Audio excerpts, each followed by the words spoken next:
Well, Josh Glessing, welcome back to Wisconsin. It's incredible. It's surreal to be back home. I called my mom last month and said, hey, we're coming back to Wisconsin, and she did not have that on her radar as a phone call she was going to get from me. So. Well, I'm sure, Josh as a kid didn't have it on his radar either. I mean, what an incredible full circle moment. You have said you're a self-proclaimed Bucks fan, lifetime Bucks fan. You got to have some stories, right, of little Josh coming to games? I mean, I've got so many great stories, and one of them will be a little long-winded, so bear with me, is, if I was lucky when I was younger, I'd get to go to 1 or 2 Bucks games a year, sit in the last row of the upper bowl. And I remember going to one game when I was 8 or 9 years old with my mother and I think maybe Cub Scouts. And we went down at the Bradley Center to the old loading dock where you could stand there and get autographs. And I had a stack of basketball cards, and some guy comes out and everyone says, Eric, Eric, Eric. And I handed an Eric Murdoch card to Eric. And Eric handed it back to me and said, sorry, kid, that's not me. And it was Eric Mobley. So I left dejected and I walked away. My mom said, we've got to go. We've got to get back down to Racine. Yeah. And some kid came running up after me and handed me an autographed Eric Mobley card because he saw what happened and how crushed I was. Uh-huh. And I found that basketball card 10 years ago. I was working at Goldman Sachs and I was going to leave to go to private equity. I found that card and I just thought, sports is so powerful. Like this lasting memory that I have of this kid at a game. Mm-hmm. And I put it in a big case and it sat on my desk for the last 12 plus years, long before I ever thought about coming back to Milwaukee, is just this reminder of why I work in sports and the power that sports have in community and the way to touch people, 8-year-olds who live in Racine, Wisconsin. So that is, I've thought about this kid who's handed me that basketball card every day for the last 30 years. He's never thought about me, and you can have these seminal moments in people's lives, and it's incredible. And now you see, all the little boys and little girls here at Fiserv Forum, and it's got to be, like I said, an incredible full circle moment. Where were you Game 6 of 2021? I came to Game 3. I did not come to Game 6. I was in Columbus, Ohio, watching on TV, and it was such an exciting thing because at that point I'd had my hands on the building of Fiserv Forum, right? I helped Peter and ownership finance the project, and I was a part of a lot of aspects of the building. So to be able to watch that happen in my home state, in an arena that I had an impact on, was so special to me. And unfortunately, I wasn't here. Like I said, I was at Game 3, but it was incredible. I'd like to, we sit with Fiserv Forum in the background, and you mentioned that you were a part of the fledgling planning stages with Peter. There was a meeting in Kansas City, 12 years ago. Share with Bucks fans what that was about. I mean, so we were hired by Wes Edens and Mark Lazary to advise them on the financing of all things Fiserv Forum.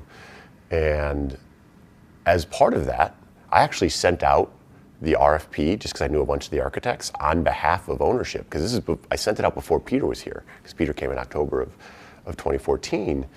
And I actually have one of the RFP responses because I sent it out. It says, Dear Josh Glessing, Wes Edens, Mark Lazary, Jamie Dinan, and Mike Fascitelli, we are pleased to respond. And they asked me to go to Kansas City because at that point I'd seen arenas and stadiums all over the world, so I just had a view of these buildings. So they invited me to go to Kansas City to meet with all of the architects that were pitching. And that was one of the first instances where I said, my Milwaukee Bucks story is coming full circle. Right, I grew up a fan, and now I'm sitting here in a room, and I'm going to have a voice at the table for a building that my mom drives by on her way to work every day.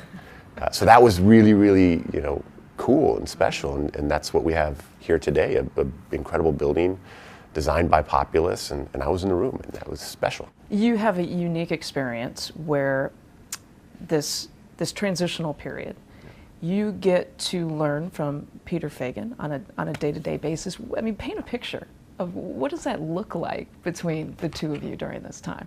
Well, fortunately, going back to 2014, Peter's been a friend since we sat in that room in Kansas City. And we've done so many things together, transformative things for the organization together.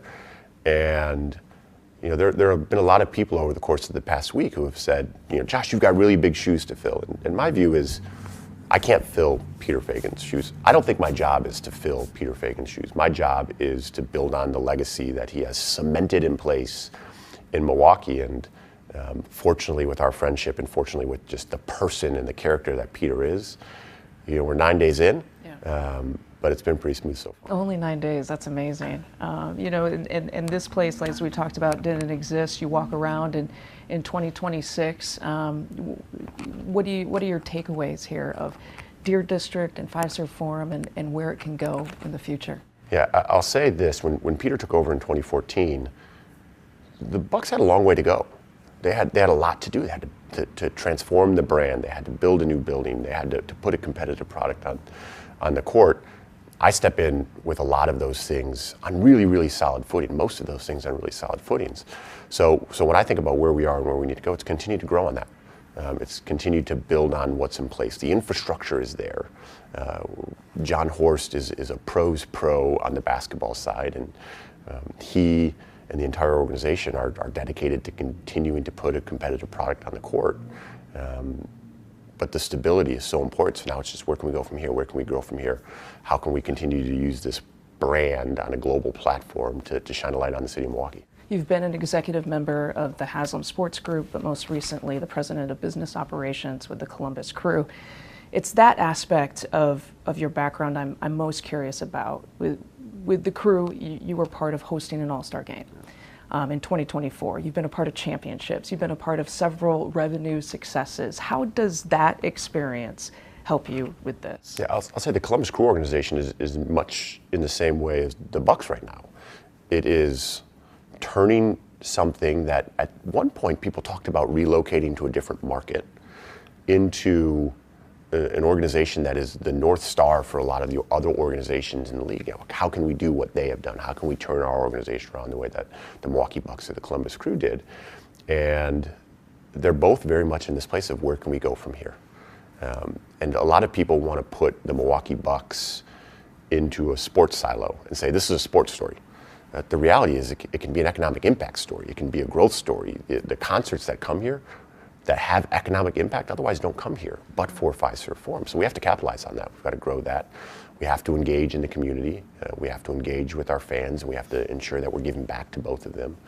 And you know, the beauty is when it's on stable footing, you can do so much more. This is not a turnaround story anymore. This is a growth story. Right, right. It's and to that point, there's always a checklist, right, with a new job. And you already said, you know, not even a month into this job, but what are your main priorities as president of this franchise? Yeah, I'm going to say it over and over again. You know, there are three pillars that everything has to guide. Win, fan, community. We have to put a competitive product on the court. We've got to take great care of our fans. We've got to give back to our community. So anything that doesn't fall into one of those three buckets is, you know, can't be a key priority. And again, the community's love for the Milwaukee Bucks is so strong and it's so deep that, you know, we have an engaged audience, we have an engaged region. So what do we do with that? So that's going to be the focus: is continuing to engage with our fans, continue to give back to the community, and ultimately ensure that John Horst has the resources he needs to do what he's been doing for the last decade. There are no fans like Wisconsin fans, and that's the biggest compliment I can give him. When I took this job, you know, I've always been a Midwest person, so I understand kind of the blue collar, we love our sports teams kind of mentality. Milwaukee, the state of Wisconsin, is that through and through. And as you know, I mean, growing up in Racine, this is a Milwaukee Bucks fan base, as you alluded to, that wants consistency with their team and is just clamoring for another championship. How do you, as a president, handle that aspect of it? I think it's fair. I think it's reasonable. I think we want the same things. You know, we show up to work every single day on the business side, on the basketball side, with those same goals in mind. And as an organization, we're all fans, right? And I don't have to convince myself to be in the shoes of a Wisconsin fan as I continue to evolve. I've been it my whole life. Mm-hmm. My brother lives right here in Milwaukee. He will give me real-time feedback when we're not doing what we need to do for the fans and to put a competitive product on the court. And it's fair. We want the same things. They don't want something that is unreasonable. They don't want something that we as an organization don't want, whether that's the owners, whether that's basketball ops, whether that's business ops. We want the same thing, and we're going to work towards those same goals. Obviously, Giannis is front and center with those championship goals, and there are few better sports stories than his story. Now that, I mean, you've watched it from afar, you've watched it now from the inside. What strikes you about the Giannis effect? It's real, right? This, I was not necessarily around the organization when this scrawny kid from Greece comes in, but the impact that that person can have on a team, on a league, on a sport, locally and globally is huge, right? It helps the brand be a global brand. It's helped in a lot of ways, and he's so important to this community. And he came out last week and said definitively he wants to be a part of this organization going forward, and that's exciting because I can't speak for John Horst or Doc Rivers, but I'm fairly certain they want the exact same thing. For Bucks fans who are watching this, and I know just a very, very short stint here on the job, what's your message to them here for the future? What can they look forward to? We're going to continue to grow. We're going to continue to lean into the community, like I said, Win fan community, and that's not going to change. And we're going to show up, we're going to be present, and we're going to compete. So that's the message. I don't see the message changing, and we're excited. I'm excited. My family's excited. Your mom wants you to move to Racine, right? Find a house in Racine. Well, this is really, really important. I've run into some issues, and I'm hoping it's past her bedtime and she's sleeping right now. But I've made it very clear to her that the commute from Racine to Milwaukee just isn't reasonable. And I had breakfast with someone this morning who commutes from Racine to Milwaukee. You cannot, if you ever run into Paula, please do not tell her that's reasonable or realistic. Well, it's an incredible story. The Wisconsin kid, now president of the Milwaukee Bucks. Again, like I said, welcome back home. Happy to be here. Thank you so much. All right, go Bucks. Go Bucks.